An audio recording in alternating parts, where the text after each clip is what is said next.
नमस्कार, मैं हूं विजय लक्ष्मी। रूबरू बिहार पर आज दिन भर की बड़ी खबरों में आपका स्वागत है। चलिए जानते हैं देश प्रदेश की अब तक की बड़ी खबरों को। भोजपुरी स्टार पवन सिंह ने काराकाट लोकसभा सीट से निर्दलीय नामांकन दाखिल कर दिया है। उन्होंने नामांकन के बाद अकौदी गोला विधानसभा क्षेत्र में एक विशाल जनसभा को संबोधित किया। पवन सिंह ने कहा कि उनके सांसद बनने के बाद क्षेत्र का तेजी से विकास होगा। जनसभा में खेसारी लाल के पिता मंगरू यादव भी पहुंचे। उन्होंने भी पवन सिंह के लिए वोट की अपील की। देश की राजधानी दिल्ली के मुख्यमंत्री अरविंद केजरीवाल की कानूनी टीम ने गुरुवार को सुप्रीम कोर्ट में उनके अंतरिम जमानत के विरोध में ईडी के हलफनामे पर आपत्ति जताई थी। अब इस मामले में देश के जाने माने वकील कपिल सिब्बल ने ईडी के हलफनामे पर जवाब दिया है। बता दें कि हलफनामे में ईडी ने कहा कि कई ऐसे उदाहरण हैं जहां राजनीतिज्ञों ने न्यायिक हिरासत में रहते हुए चुनाव लड़ा और कुछ जीते भी, लेकिन चुनाव प्रचार के लिए कभी अंतरिम जमानत नहीं दी गई। हिंदू आबादी वाली रिपोर्ट पर रवीश कुमार ने एक्स पर जागरण और अमर उजाला में आबादी को लेकर छवि खबरों की हेडलाइन शेयर की है और कहा कि भारत में जनगणना नहीं हुई, लेकिन प्रधानमंत्री की आर्थिक सलाहकार परिषद ने एक रिपोर्ट जारी की है। इसकी रिपोर्ट के आधार पर जागरण और उजाला की हेडलाइन देखिए, गेम यहां हो रहा है। बिग बॉस से फेमस हुए अब्दू रोज़िक यानी छोटा भाईजान भारत में काफी पॉपुलर हैं। अब्दू रोज़िक शादी करने वाले हैं, जिसका ऐलान करते हुए उन्होंने एक वीडियो सोशल मीडिया पर शेयर किया है। वहीं उन्होंने शादी की डेट से लेकर वेडिंग रिंग भी फैंस को दिखाई, जिसे देखकर सेलेब्स और फैंस उन्हें बधाई देते हुए नजर आ रहे हैं।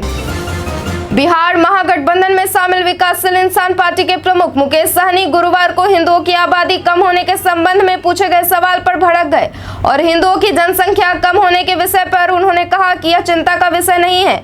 मेरा मानना है कि परिवार जितना छोटा होगा उतना सुखी होगा और जितना बड़ा होगा उतनी परेशानी होगी। सहनी ने कहा कि केवल बच्चों को पैदा कर छोड़ देना ठीक नहीं, इनकी देखभाल जरूरी है। बाजार की भारी गिरावट के बीच अब निवेशकों में चुनाव के नतीजों की चर्चा शुरू हो गई है। निवेशक बाजार की इस गिरावट को चुनाव के नतीजों से जोड़कर देख रहे हैं। कुछ दिनों पहले जो निफ्टी इंडेक्स 23,000 का आंकड़ा छूने की कगार पर था, वो धराम होकर 21,957.50 पर आ चुका है। गुरुवार को निफ्टी में 345 अंकों की भारी गिरावट देखने को मिली है। विदेशी संस्थागत निवेशक लगातार भारतीय बाजार से अपना पैसा निकाल रहे हैं। बिहार में अब दाखिल खारिज के किसी आवेदन को अंचल स्तर पर एक बार में सीधे अस्वीकृत नहीं किया जा सकेगा। इसे अस्वीकृत करने से पहले आवेदक से इसका पक्ष जानना होगा। बिना मामले की सुनवाई किए कोई अंचलाधिकारी, सीओ या राजस्व अधिकारी सिर्फ कारण लिखकर इसे अस्वीकृत नहीं कर पाएंगे। पीएम मोदी 2 दिनों तक बिहार में ही प्रवास करने वाले हैं। ऐसे में पीएम के इस दौरे को लेकर राजनीति तापमान बढ़ गया है। कांग्रेस के राष्ट्रीय अध्यक्ष मल्लिकार्जुन खड़गे 11 मई को पटना में इंडिया गठबंधन के शीर्ष नेताओं के साथ एनडीए को भी धड़ेंगे। राजद के राष्ट्रीय अध्यक्ष लालू प्रसाद यादव, भाकपा के राष्ट्रीय महासचिव सीताराम येचुरी और भाकपा के महासचिव दीपशंकर भट्टाचार्य के साथ पटना में मीडिया से बात करेंगे। बंगाल के उत्तर 24 परगना जिले की बसीरहाट सीट से भाजपा की उम्मीदवार व संदेश खाली की पीड़िता रेखा पात्र ने एक प्रसारित वीडियो में कुछ दिन पहले राष्ट्रपति द्रौपदी मुर्मू से मिलने गई इलाकों की पीड़िताओं की पहचान पर सवाल उठाए हैं। उन्होंने कहा है कि ये फर्जी पीड़िताएं हैं। मीडिया में चल रही वीडियो में संदेश खाली की एक अन्य पीड़िता माम्पी दास ने यही सवाल उठाए हैं। उन्होंने कहा है कि हम सब प्रधानमंत्री से मिलने गए थे तो फिर राष्ट्रपति के पास कौन गया? हम पीड़ित हैं, हम आंदोलन का मुख्य चेहरा है। बिहार के जोगबनी से आनंद विहार जा रही सीमांचल एक्सप्रेस से बृहस्पतिवार को 93 बच्चे प्रयागराज जंक्शन पर उतारे गए। बताया जा रहा है कि कंट्रोल रूम को सूचना मिली थी कि इन बच्चों की तस्करी की जा रही है। अवैध तरीके से देहरादून, जयपुर, दिल्ली आदि शहरों की ओर ले जाया जा रहा है। इन बच्चों के साथ 9 अन्य लोगों को भी यहां उतारा गया है। बाद में बच्चे CWC को सौंप दिए गए। सीबीएसई बोर्ड रिजल्ट की घड़ियां नजदीक आ रही हैं, इसलिए बोर्ड ने हाल ही में अपने सभी स्कूलों को डिजिलॉकर एक्सेस कोड शेयर कर दिया है ताकि स्टूडेंट रिजल्ट की घोषणा के तुरंत बाद अपने डिजिटल सर्टिफिकेट को चेक और डाउनलोड कर सके। पन्नू की हत्या की साजिश के मामले में रूस ने कहा कि अमेरिका की तरफ से कोई ठोस सबूत नहीं दिया गया है। रूसी विदेश मंत्रालय के इस बयान पर भारत के विदेश मंत्रालय ने बेहद सधी हुई टिप्पणी की है। विदेश मंत्रालय के प्रवक्ता रणधीर जायसवाल ने कहा, जब अमेरिका की रिपोर्ट आई थी तभी हमने अपनी बात सामने रख दी थी। हम यह भी मानते हैं कि अगर कोई हमारे आंतरिक मामले में हस्तक्षेप करने की कोशिश करता है तो वह गलत है। बिहार पुलिस को बड़ी सफलता हाथ लगी है। दरअसल पुलिस ने मोस्ट वांटेड अपराधी को गिरफ्तार किया है। इस अपराधी का नाम जयप्रकाश है। यह बिहार से नेपाल भागने की जुगत में था। पुलिस के अनुसार जयप्रकाश लॉरेंस बिश्नोई ग्रुप का कुख्यात शूटर है जो फेक आईडी बनाकर नेपाल में रह रहा था। फिलहाल पुलिस ने राजस्थान पुलिस को इसकी जानकारी दे दी है। केंद्र ने पहले दावा किया था कि उसका सीबीआई पर कोई नियंत्रण नहीं है। सुप्रीम कोर्ट ने इस दावे को स्वीकार नहीं किया और पूछा कि यदि केंद्र का सीबीआई पर नियंत्रण नहीं है तो फिर प्रीमियर जांच एजेंसी को छानबीन के लिए दूसरे राज्यों में कौन भेजता है। मामले की सुनवाई कर रही बेंच ने एसजी तुषार मेहता से पूछा कि केंद्रीय जांच एजेंसी सीबीआई को अन्य राज्य में जाकर जांच करने का आदेश देने के लिए कौन अधिकृत है। दिसिवान सेंट्रल कोऑपरेटिव बैंक ने कैश क्रेडिट राशि लेने के बाद नहीं लौटाने वाले 4 समितियों के तत्कालीन अध्यक्ष पर अवार्ड दायर की प्रक्रिया शुरू कर दी है। इन लोगों ने किसानों से गेहूं और धान खरीद के लिए बैंक से सीसी की 29,18,324.54 रुपए की राशि लेने के बाद आज तक वापस नहीं किया। भारतीय अमेरिकी रिपब्लिकन नेता विवेक रामास्वामी के साथ पॉडकास्ट में बात करते हुए अमेरिकी लेखिका येन कुल्टर ने कहा कि वह अमेरिकी राष्ट्रपति चुनाव में उनके लिए वोट नहीं करती क्योंकि वह एक भारतीय है। बाद में रामास्वामी ने माइक्रोब्लॉगिंग वेबसाइट एक्स पर एक पोस्ट के जरिए यह कहा कि वह कुल्टर का सम्मान करते हैं क्योंकि उनमें अपने मन की बात कहने की हिम्मत थी। खान एवं भूतत्व विभाग ने 109 बालू घाटों के सीसीटीवी के लाइव फुटेज नहीं मिलने की वजह से तत्काल प्रभाव से इन सभी घाटों के चालान बंद कर दिए हैं। कंट्रोल और कमांड सेंटर को वापस जैसे ही लाइव फुटेज मिलने शुरू होंगे, चालान जारी करने की प्रक्रिया पुनः शुरू कर दी जाएगी। संदेश खाली को लेकर एक बार फिर राज्य में सियासी उठापटक जारी हो गई है। वायरल वीडियो में भाजपा का एक स्थानीय नेता यह कहता नजर आया था कि शुभेंदु अधिकारी ने पैसे देकर संदेश खाली के मामले को बड़ा किया था। इस वीडियो में मौजूद नेता ये भी कहता नजर आया था कि महिलाओं को पैसे देकर झूठे केस दर्ज कराए गए थे। एक महिला ने भाजपा पर आरोप लगाया है कि मुझसे सफेद कागज पर साइन कराया गया, फिर बाद में मुझे पता चला कि मेरे नाम से रेप केस फाइल किया गया है। मुंबई जैसे देश के कुछ राज्यों में बिहार और उत्तर प्रदेश में रहने वाले उत्तर भारतीयों को भैया कहकर संबोधित किया जाता है। कई बड़े शहरों में इसका मजाक भी उड़ाया जाता है। गुरुवार को 3 बार के राष्ट्रीय पुरस्कार विजेता अभिनेता मनोज बाजपेयी ने इस विषय पर टिप्पणी करते हुए कहा कि हमें सम्मान दीजिए, मजाक मत उड़ाइए।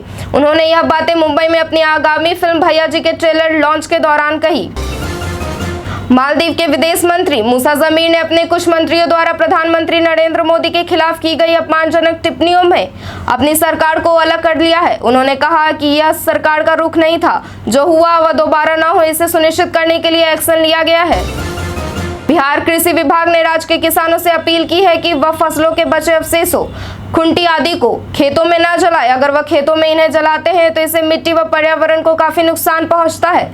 कहा जाता है कि फसल अवशेष जो जलाए पर्यावरण उर्वरता उत्पादकता खोए। पिछले हफ्ते फूड ब्लॉगर सरबजीत सिंह ने एक वीडियो अपने इंस्टा पेज पर शेयर की थी जिसमें जसप्रीत ने अपनी कहानी बताई। उद्योगपति आनंद महिंद्रा और बॉलीवुड अभिनेता अर्जुन कपूर ने जसप्रीत को एजुकेशन की पेशकश की है, जिस पर उनसे कहा हमने मदद मांगी नहीं फिर भी मिल रही है। मैं प्यार देखकर बहुत भावुक हो गया हूँ। जसप्रीत अपने 19 वर्षीय चचेरे भाई गुरमुख की मदद से ठेला चला रहे हैं। राष्ट्रपति द्रौपदी मुर्मू ने बिहार के अशोक कुमार विश्वास, सुरेंद्र किशोर और पंडित राम कुमार मल्लिक को नागरिक अलंकरण समारोह में पद्मश्री से सम्मानित किया। राष्ट्रपति भवन में आयोजित समारोह में अशोक कुमार विश्वास व पंडित राम कुमार मल्लिक को कला और सुरेंद्र किशोर को साहित्य व शिक्षा के क्षेत्र में सम्मानित किया गया है। अमेरिका के भारत में राजदूत एरिक गारसेटी ने कहा है कि बाइडेन प्रशासन गुरपतवंत सिंह पन्नू की हत्या की साजिश के मामले में भारत की जवाबदेही से संतुष्ट है। उन्होंने कहा कि अब तक हमने जो मांग की थी उसमें भारत की जवाबदेही से बाइडेन सरकार संतुष्ट है। हालांकि उन्होंने यह भी कहा कि अमेरिकी धरती पर किसी अमेरिकी नागरिक को मारने की कोशिश यूएस के लिए रेड लाइन है। बिहार में रहने वाला इंडिया का पहले डिजिटल भिखारी ने दुनिया को अलविदा कह दिया। डिजिटल भिखारी राजू बेतिया रेलवे स्टेशन पर क्यूआर कोड की तख्ती और गले में टैब लटकाकर घूमता था। बताया जा रहा है कि राजू को दिल का दौरा पड़ा था। बताया जाता है कि राजू को मानसिक विकलांगता के कारण उसे कोई नौकरी नहीं मिली। इसके बाद उसने भीख मांगकर अपना गुजारा करना शुरू कर दिया। कांग्रेस के दिग्गज नेता मणिशंकर अय्यर ने पाकिस्तान पर अपने बयान से विवाद खड़ा कर दिया, जिस पर भारतीय जनता पार्टी ने तीखा हमला बोला। अय्यर ने कहा कि भारत को पाकिस्तान के साथ सम्मानपूर्वक कूटनीतिक बातचीत करनी चाहिए क्योंकि उसके पास परमाणु बम है। बिहार के मौसम में बदलाव का कारण झारखंड और पश्चिम बंगाल के आसपास बने चक्रवातीय परिसंचरण क्षेत्र बना है। इसके साथ ही बंगाल की खाड़ी में भी हलचल हो रही है और वहां से नमी युक्त पूर्वा हवा बिहार में प्रवेश कर रही है। पटना मौसम विज्ञान केंद्र ने आगामी 13 मई तक मौसम सामान्य रहने का पूर्वानुमान व्यक्त किया है। इसके साथ ही आज के लिए 27 जिलों में वर्षपात का अलर्ट जारी किया गया है। दिल्ली मेट्रो स्मार्ट कार्ड की तरह ही दिल्ली के all India institute of medical science में भी स्मार्ट कार्ड बनाया जाता है। इसी साल फरवरी 2024 में स्मार्ट कार्ड को अस्पताल में मरीजों और उनके परिजनों की सहूलियत के लिए शुरू किया गया है। एक बार कार्ड बनवाने के बाद यह कार्ड 5 साल तक वैध रहता है। साथ ही इस कार्ड को बनवाने पर कोई सर्विस चार्ज भी नहीं लिया जाता है। पाकिस्तान के आतंकी संगठन से जुड़े एक युवक की सकरा थाना क्षेत्र से गिरफ्तारी हुई। गुजरात में हिंदू सनातन संघ के राष्ट्रीय अध्यक्ष उपदेश राणा की हत्या की साजिश और धमकी देने के मामले में उसकी गिरफ्तारी हुई है। गुजरात पुलिस की गिरफ्त में आए शहनाज उर्फ अली की सकरा के चक अब्दुल्ला गांव में ननिहाल है, यहीं से उसकी गिरफ्तारी हुई है। देश भर में पिछले साल लगभग 2.5 लाख लोग डेंगू की चपेट में आए थे। ऐसे में इससे बचाव जरूरी है। इस दिशा में एक नए देसी टीके का निर्माण किया गया है।